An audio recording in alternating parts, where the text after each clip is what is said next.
No, no, no, no. Oh gosh. No, gosh, please, no. No. Okay, we have done that a number of times throughout the years. I can't even pay attention to how many times we have done the old Michael Scott thing. If anybody wants to go through the grueling task of examining all the videos on this YouTube channel to try and find each of the times we opened up a video with the no, gosh, no, please, no, no, no, then I will pay you 2 cents. But in today's video, we are going over some ridiculous trade ideas that have been brought up on Montreal Canadiens-based journalism platforms. Let's head over onto TVA Sports and dive into 2 pieces from earlier in the week that talk about some names that the Habs could acquire. Let's do chronological order, shall we? Let's dive into the article published on May 7th by the folks on TVA.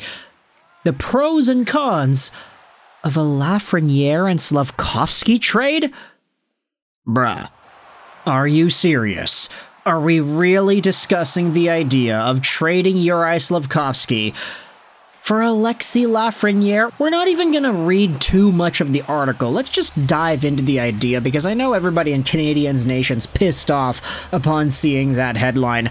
Yeah, I didn't even want to include it in the title or the thumbnail here. I just wanted to toss that out there, but this is a difficult question that Jean-Charles Lajoie posed to his JIC colleague Philippe Boucher on Wednesday. The former National Hockey League defenseman weighed in on the pros and cons. Boucher said, "I really like Slafkovsky. I've been raving about him all year, and I want us to be patient with him. In a trade, there's the player. Does Lafreniere want to move? He'll have a new coach, a new philosophy. He'll do everything he can to make it work, but he might want to leave Manhattan. The Montreal market could be good for Lafreniere. He was good when he was under a lot of pressure in Rimouski. All eyes were on him. You have to be careful about the price you pay, though, in a trade for Lafreniere. Slafkovsky? Give me another day, because I'm not sure I'll do it. Honestly." Okay, at least there is somebody going out there and providing some rational thinking here. Thank you, Philippe Boucher, for going out there and saying that he would not trade Slav for Laf. Ah, man, that's funny. Slav for Laf, I like that. But in all seriousness, the trade idea itself, hell nah. You're gonna go out there and trade away Juraj Slafkovsky, or even think about trading him after the playoff run that he had, and the end of season run that he had too? Okay, I'm not gonna say that Slafkovsky was amazing in the playoffs. He only had 2 goals in 5 games, but still, the end-of-season dominance that we had seen out of Slafkovsky, especially on that first power play unit with Demidov on instead of Laine, was something to behold. This guy has started to form habits that allowed him to have success to magnitudes that we did not recognize in prior years, and he is just on the cusp of fully breaking out. He is only 21 years old, people. No way is anybody going to go out there and think that trading Slafkovsky at this stage is a good idea. Not now. Maybe, like, earlier in the season, there were reasonable things that you could bring up with Slafkovsky because, oh yeah, he might have had some cold streaks in there, especially in the months of December and February. He was kind of cold in those months, so yeah, maybe there was an idea or two being brought up by some fans that, oh, we could trade this guy. But, like, after what he had accomplished to end off the year, sorry, he's not on the block. And not for a guy in Alexis Lafreniere who had fewer points than Slafkovsky did this year. In more games. Lafreniere is older. He has signed on for 1 fewer year than Slafkovsky. Now, I won't discredit the idea that maybe Alexis Lafreniere and acquiring this guy wouldn't be a bad idea in isolation, right? He had 57 points in 82 games last year, point per game in the playoffs last year. Laf has been pretty good in certain stints of his NHL career. This previous season, though, everything didn't really go right in the ways that Rangers fans wanted it to for Alexis Lafreniere. On a team that lacks a lot of the scoring punch from their top-end dogs, Lafreniere was expected to take bigger steps, and he just didn't.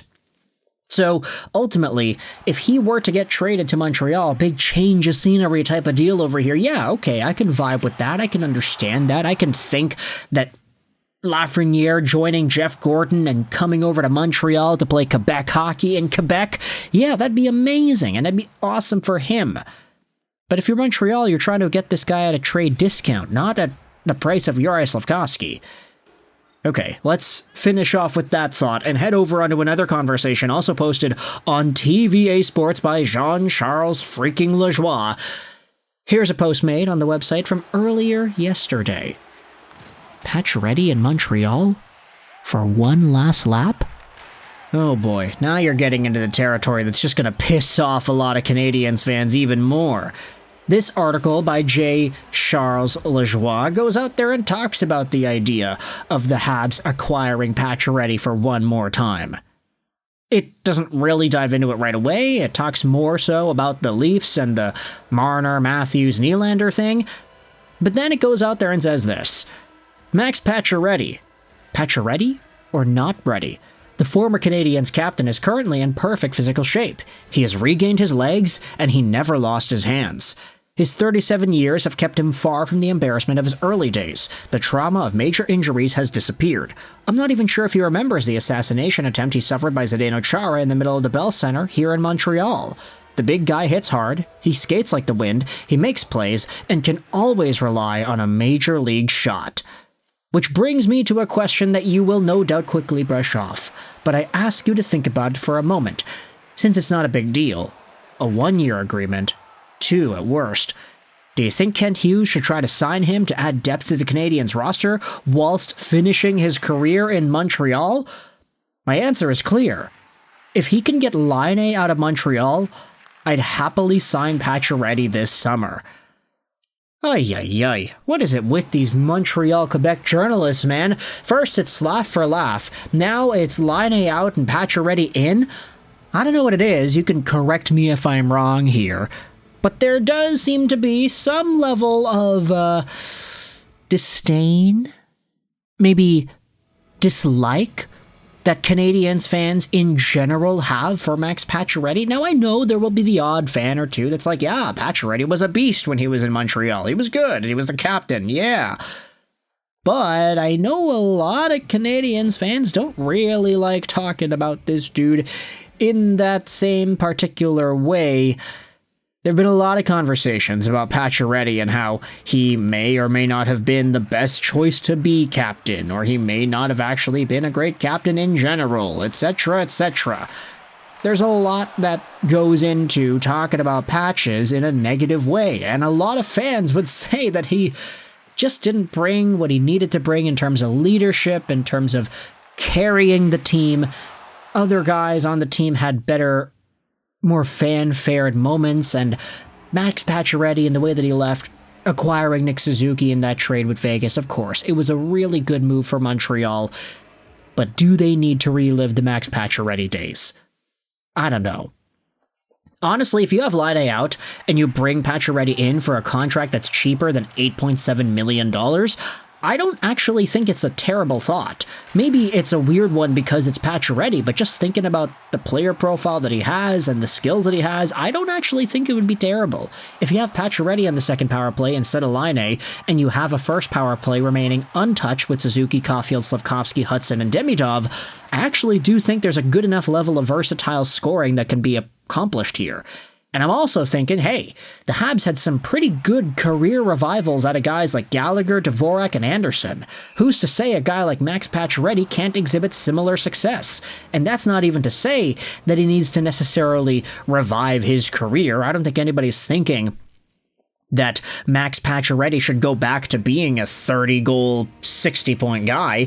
This year, he had 13 points in 37 games played, which is not great, but he has been a point per game in the playoffs so far.